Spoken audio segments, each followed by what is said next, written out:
dangerous radical right, dangerous extremists, or exercising their democratic rights. Across Europe, far-right ideals are taking hold. In Greece, Golden Dawn, an openly neo-Nazi party, now polls more than 10%. And even countries with a reputation for being moderate aren't necessarily what they seem. Paul Hackett reports.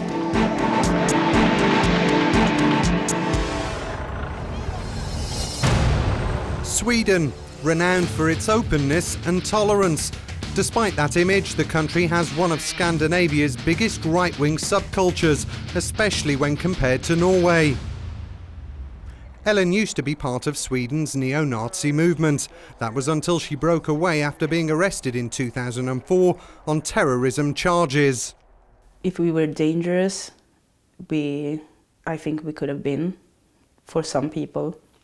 And I think we were. I can't really say that I ever considered me or my friends at the time, neither then or now, as bad people. We're just people led down the wrong path.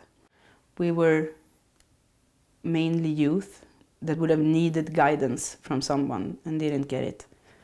I needed to be seen and recognized as a human being, and the only place that I felt that happened when I was in my teens was in the movement that I ended up in. As a member of a movement that is very violent, and when people fear you, they take a step back from you, and that makes you more or less in need of the movement. Ellen spent 1 month in isolation in jail. She admits controlling right-wing violence isn't easy, but thinks Sweden's authorities are going about it wrong. I don't think they're handling it in the right way. I don't know how you think that you approach it in a correct way when you sort of deal with it by punishing those who are in the movement in the way that we've sort of been doing up until now. I think that society sort of fails to recognize their own responsibility in the youth that are in this movement, and their own responsibility to why these youth are in this movement. And we return to Sweden later in the programme. Now joining me to discuss the issue is Matthew Goodwin, who's a leading expert on extremism from the University of Nottingham, and Mikael Privot, Director of the European Network Against Racism. Gentlemen, many thanks for joining us. Matthew, why are we seeing this surge in radicalisation, left and right, at the moment? Well, the one thing that we know when we sit down and look at all of the evidence on these supporters is that they're predominantly concerned about migration and rising ethnic diversity. And within that, they're predominantly concerned about perceived threats to their national identity, to their values and their culture. In other words, it's not just about the crisis, and it's not just about economic scarcity. Mikael, your group is reaching out to far-right extremists. What kind of people are they? Well, the easy picture would just to say, okay, these are young, deprived people that are just feeling that the society is not just offering them a space, which is certainly true for part of them. But what we see also that there is a part of the society, I mean, an increasing number of people that are not their, I would say, hardcore supporter, but really people like the everyday man on the street, and that feels like Matthew said, threatened in his identity or her identity, and that is increasingly listening to the message that those groups are putting into the mainstream, and this is certainly where the danger lies. Matthew, there's often the stereotype that's associated with far-right extremists of being violent, thugs. Is that an inevitable part of these extremist groups? Well, not every supporter of the far right is violent or pro-violent in terms of their attitudes. But as a movement, what it tends to do is it gives its supporters and its followers a narrative that would justify violence under certain conditions. The far right argues that not only are you under threat from immigration, but your family, your children and your grandchildren are threatened by rising diversity, and that you must take action in order to meet that threat and to save your group. Those are the kinds of narratives that we saw at play in Norway, and we can see it play every day in the world of far-right forums and blogs and networks and so on. So perhaps not openly violent, but perhaps giving a message that is sort of supportive of violence under certain conditions. And Mikael, on a European level, how responsible are governments? The governments are definitely not making enough. When the only answer to the current situation is austerity, and not really investing in social programs, in really trying to get everybody, not only the poor black or the poor white, but together everybody up. I mean, people feel that definitely the government are not taking their responsibilities, and they fail to address these kind of concerns. Staying on the political level, we have seen, several members of extreme right-wing groups enter Parliament, get seats in government. So I'd like to return back to Sweden and watch this soundbite from a member of the Sweden Democrats.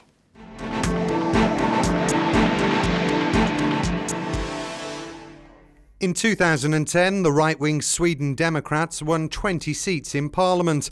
Ambitious to move away from their extremist past and join Sweden's political mainstream, the anti-immigration party is riding high in the polls at around 10%.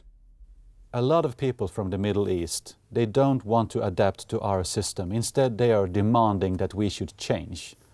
And that's something new. That was not happening 20 or 30 years ago. If people want to come to Sweden, they should adapt to our way of life. What is Swedish way of life? Yeah, what is English way of life or French? Well, it's a good question, isn't it? What does it actually mean? I mean, I have a hard time explaining it right now here. Yeah. But of course that there is something. When you come to Sweden, I'm sure that you will find that we have a certain way of life that differs from England or France. You're playing on people's fears, really. Aren't all the parties doing that? So you are playing on their fears, you admit it? In a way, yes. Of course we are. Oh. It's about getting a message through, but our goal is not to scare people. We want to tell people, the Swedes, about what we think of Sweden today. So, fear. He mentioned the fear issue, and that's prevalent across mainstream politics, but is it particularly prevalent across extreme right-wing groups to scare people into following them?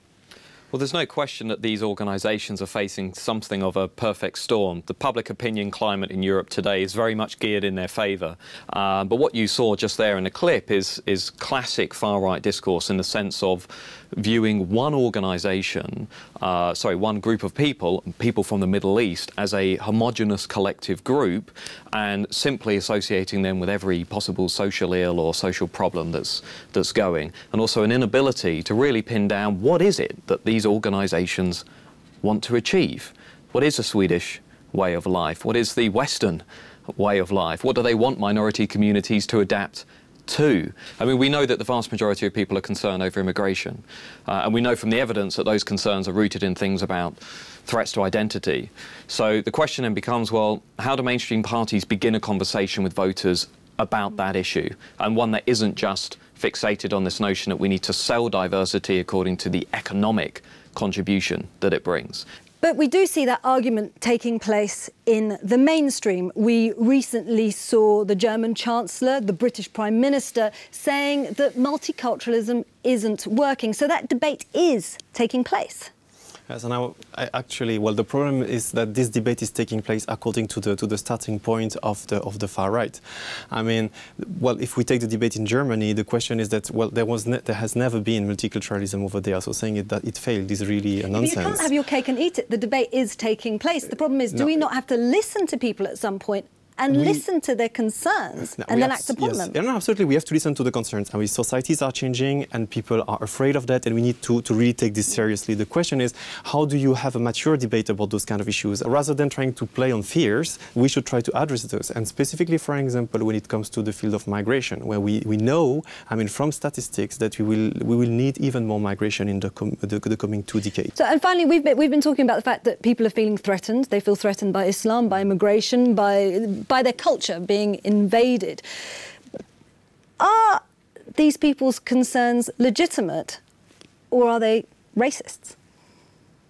Well, I certainly don't think dismissing supporters of the far right as out-and-out racist is helpful. I think a small portion of all Western populations are racist and are openly expressing racist views.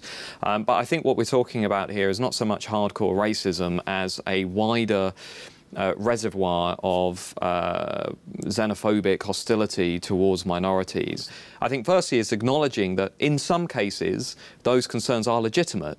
I can think of a number of cases, for example, in the UK where strains on social housing and resources were genuine and people were right to feel angry and resentful around how those were handled. But on the other hand, the narratives and the way in which Islam, for example, is framed in Europe by the far right,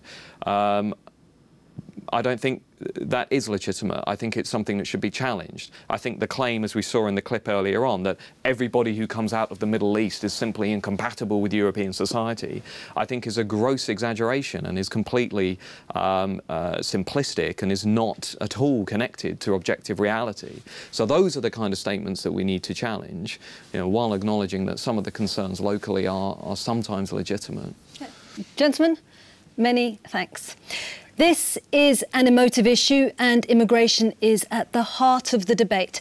Take this statistic. More than 40% of the people in the UK would support a party that would stop all immigration. Is this xenophobia or a failure by mainstream political parties to address people's worries? Let us know your thoughts. We're on social media. In the meantime, On the Frontline returns next month.